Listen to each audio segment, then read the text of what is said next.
Voltei novamente, a paz do Senhor para todos vocês aí. Eu quero contar minha história, como aconteceu para mim ser um pastor do ministério da igreja pentecostal, o ministério de Jesus Cristo, como que o Senhor me trouxe para esse ministério, e eu vou contar desde o começo a minha história, amém? Amados, eu fui missionário. Passei 2, 3 anos viajando para fora, entre o estado de São Paulo, Brasília, Goiânia, Rio Branco, e outros lugares aí, muitas cidades. Eu fiz a missão do Senhor com muito prazer e com muito amor. Eu tive esse privilégio de ser um missionário na casa de Deus para fazer a sua missão. Mas o tempo foi passando, eu fiquei sem ministério. Aí foi que um pastor, que veio de Mato Grosso, ele abriu uma igreja aqui em Porto Velho, e eu estava sem ministério, então ele me chamou para me congregar e ser um dirigente da igreja, do ministério. E eu olhei o Senhor e eu aceitei, a proposta dele. E eu fiquei, realmente preciso ter um ministério, ter uma igreja para mim ficar fixo, no ministério, para ir para o céu, porque se nós não tiver ministério, ficar em casa, vai dar problema, porque a Bíblia diz que todos têm que congregar, No livro de Hebreus capítulo 10, 25, todos têm de congregar o seu pastor e do ministério, porque todos vão prestar conta diante do Senhor. Então eu preciso ter um pastor, Então eu simplesmente me uni com ele. Ele abria as igrejas em outros lugares, então ele me colocou aqui para me tomar de conta, aqui do lado aqui dessa igreja, aqui para cá. E eu comecei a trabalhar, Vocês viram um vídeo aí, uma igrejinha de madeira, eu bem magrinho ali, magro, Aí eu estava com 38 anos de idade. Vocês viram aí, eu sempre coloco esse vídeo. Eu vou colocar um pedacinho aí, só um pedaço para tu ver aqui do lado aqui, que realmente é verdade, ó. Essa foi a igreja de madeira, entendeu? Em 2006, no começo de 2006. Então, o tempo foi passando, eu comecei a ganhar as almas, comprei as caixas de som, microfone, Deus começou me abençoando, entrando no dízimo e eu comprando as coisas para a igreja. Mas chegou um certo tempo que o Senhor tinha um plano de um dia eu ser um pastor de um ministério. Eu não queria ser pastor e também, aliás, eu não queria ser pastor de ministério, sendo presidente de ministério, não queria de maneira nenhuma. O meu plano é de ser missionário e fazer a obra de Deus. Mas o Senhor tem os seus planos, e os seus planos são verdadeiros. E os nossos planos, quando é de nós mesmos, não dá certo. Então o que acontece? Chegou um certo dia que tinha algo na igreja, que umas irmãs caíram em pecado, em adultério, e eu queria colocar a irmã no banco, porque ela estava em pecado, em adultério, tomando Santa Ceia. Então eu não concordo com isso. Aí elas compraram esse pastor, que era o meu primeiro, eu era o segundo, aqui de Porto Velho. Aí elas compraram o pastor, e o pastor simplesmente, eu tinha sonhado antes que ele ia me tirar do ministério. Eu conversei com a minha esposa, nós oramos 3 dias, e foi certinho que eu falei para ela, para minha esposa, que eles iam me tirar do trabalho por causa dessas irmãs.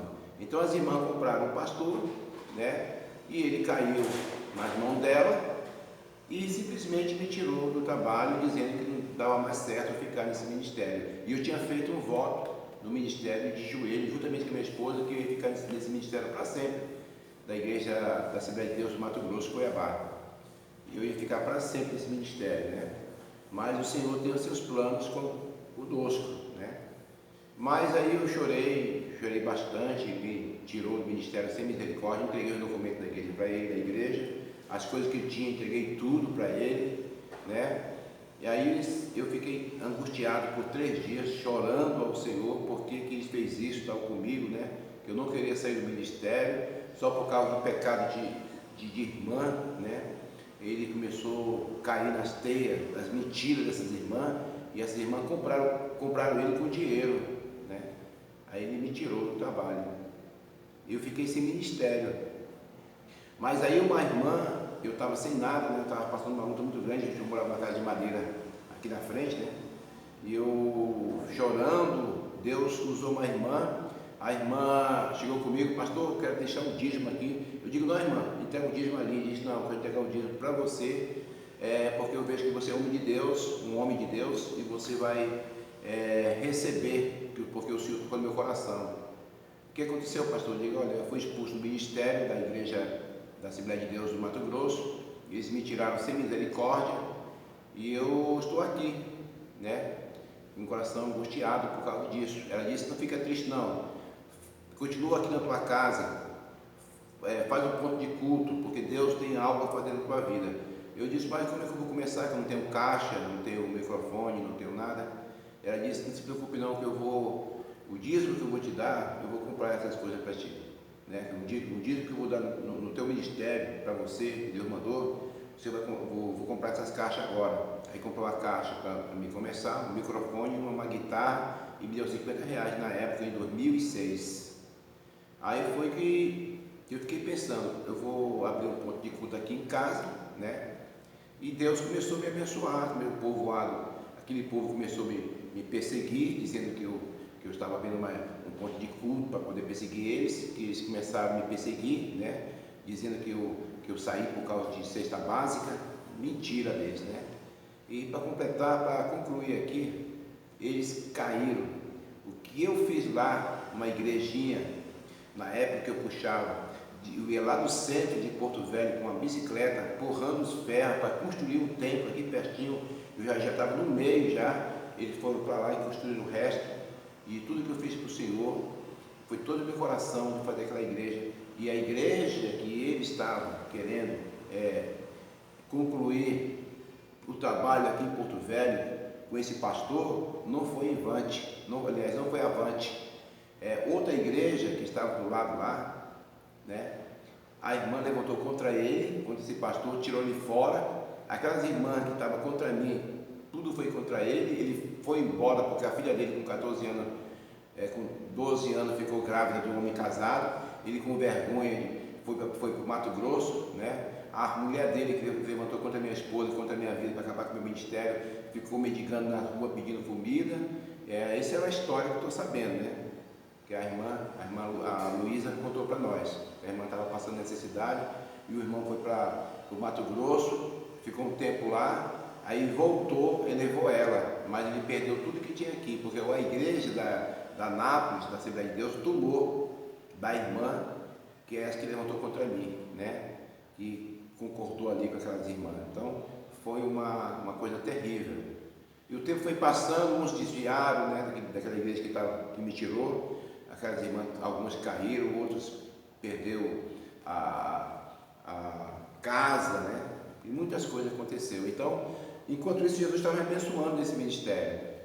E eu já, na minha casinha de madeira, já comecei a abrir um quarto, já fiz um ponto de culto ali do quartinho e tal, 4x4, ele é 3x3. Depois Jesus usou minhas tias, né? Eu fiz um quartinho aqui atrás, de 5x5, aí eu fiz a minha casa de madeira de uma igreja. Aí coloquei uma faixa lá, né? Não tinha ainda o nome, mas eu queria se unir em outra igreja para poder nós continuar aqui, né?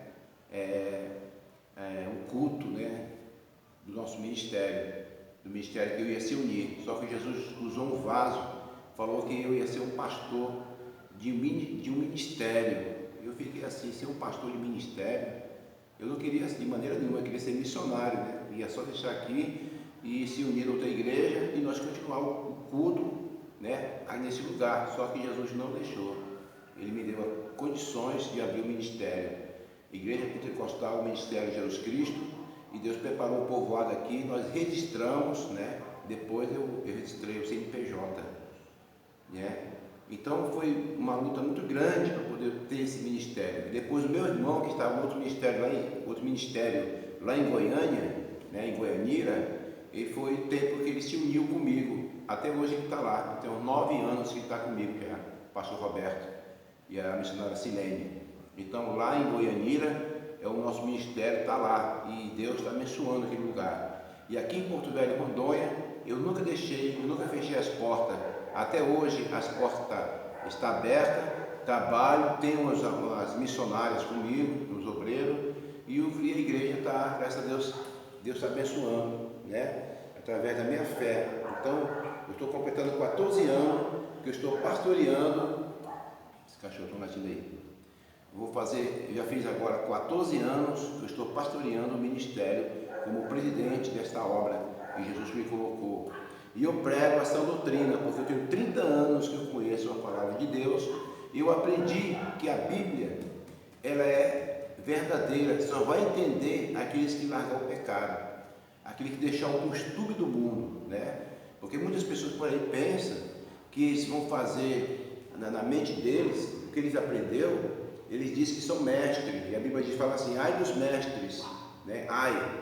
Então, os fariseus, os saduceus, são aquelas pessoas que verdadeiramente, eles nunca foram transformados, né? Eles tinham suas vestes grandes, mas o coração deles estava longe de Deus, né? Sempre a Bíblia fala aqui no livro de Mateus, capítulo 7, no verso 22, né? Nem todos aqueles que dizem Senhor, Senhor, entrarão no reino dos céus, mas aqueles que fizerem a vontade de Deus. A vontade de Deus é você obedecer a sã doutrina, a palavra.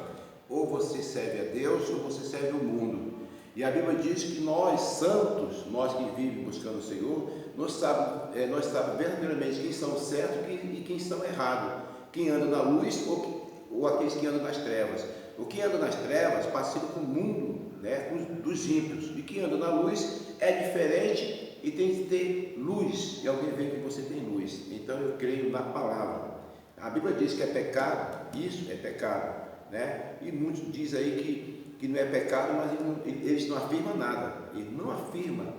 Ele não vai, porque isso aqui tem nada a ver. Eu mostro na Bíblia que tem nada a ver. E aqui diz que tem sim, que é pecado isso, né? E as pessoas, falsos profetas, dizem que não é. Porque ele não vai afirmar aquilo que ele está falando. Ele fala pela língua, fala pela boca deles.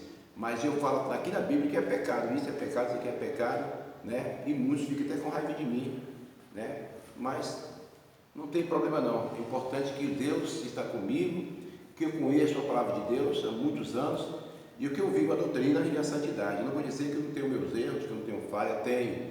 Mas a Bíblia diz, sem santidade ninguém virá a glória de Deus, né? Apocalipse capítulo 22, quem é sujo se suja mais, que está falando dos crentes mundanos. Quem é sujo se suja mais que o mundo dos ímpios, né? No Salmos 1 também fala lá que ninguém pode participar com a orgia dos ímpios, que estão participando no meio deles. Então Deus me colocou nesse ministério para me fazer a diferença. Tem que ser homem de Deus, por dentro e por fora, dar um bom exemplo, casar só uma vez, eu só casei uma vez, e será para sempre, e mostrar um bom exemplo de profeta de Deus, que vive o evangelho exterior e interior, por dentro e por fora, porque se eu for só por dentro e fora tiver uma bagunça, quem vai saber que você é crente? Quem vai saber que você tem luz, se você está por fora, está uma bagunça? Porque quando a pessoa está por dentro, transformado, ele está por fora, verdadeiramente quando fazer escândalo. Mas está bom, isso deixa para outro assunto. Um dia eu vou falar um pouquinho sobre esse assunto, que quem deve andar sendo como uma luz, tem que mostrar que é luz, que é crente verdadeiro. Mas se você andar igual ímpio, quem vai saber que você é crente? Então eu sou assim, não estou julgando ninguém, e Deus abençoe cada pastor aí que prega a palavra de Deus nos seus ministérios. Eu não estou levantando contra vocês, mas eu estou falando aquilo que eu aprendi e estou passando para aqueles que querem, né, se limpar com Deus. Quem é santo santifica mais ainda, e quem é sujo se suja mais. Eu deixo para vocês, esse é o meu testemunho, e eu tenho certeza que esse ministério vai crescer, e esse ministério vai crescer mais e mais. E se vocês quiserem conhecer esse ministério, é só você entrar em contato aí, o código daqui de Porto Velho, Rondônia, 69, meu celular, WhatsApp, 69993735583, fala com o pastor Paulo. Vocês podem pedir oração, que eu estou aí orando por todos. Deus abençoe a todos, muito obrigado e a paz do Senhor.